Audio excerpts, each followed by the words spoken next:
Jamil, we have identified, I believe, a specific hematocrit hemoglobin level above which we do not want to see our patients.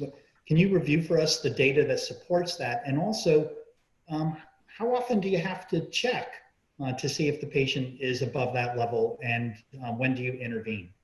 So I think there's data to suggest that optimization of the hematopoietic parameters in patients who have PV are very important, extremely important. In fact, let me start with the hematocrit, for example.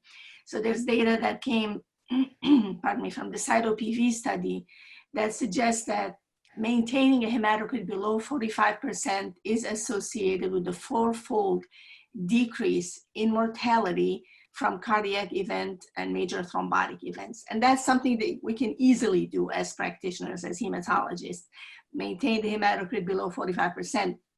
How often should you look for that? I think depends on the stage of the disease. If you're starting a new patient on phlebotomy, for example, well, I might do it twice a week, and hence I'm gonna be checking those numbers twice a week. And then as the disease goes on, or as you're getting closer to optimization, then the frequency of checking the hematocrit becomes less and less. But I think, again, we have to try as much as possible to keep this below 45%, and it's really, I don't want to put my patients at risk by that parameter. Now, the other thing is the platelet count. I think practitioners have to realize that as you phlebotomize patients, the platelet count is likely to go up. We're inducing a state of iron deficiency by doing phlebotomy. So then people get nervous, and then they start to think, well, now the platelet count is rising. Well, again, the only issue there is perhaps the platelet count interfering with the administration of antiplatelet therapy. So it's okay to have a mildly elevated platelet count, and it's okay to give aspirin, but if you're concerned, you could check acquired von Willebrand factor, check ristocetin cofactor assay.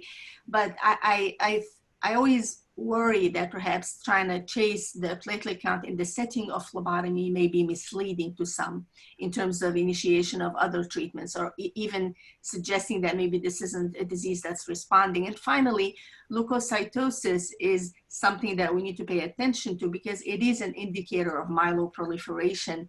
And so some people, there's a lot of debate about whether or not it may be associated with increase in thrombotic events. Most of the data point to retrospective analysis of the association between leukocytosis and thrombotic events.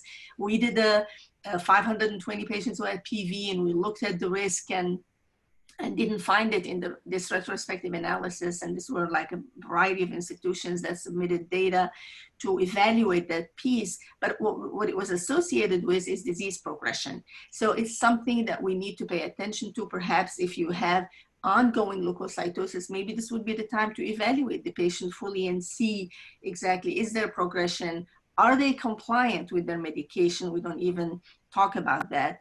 And then move forward. But I mean, I think the most important piece is when it comes to blood counts is that.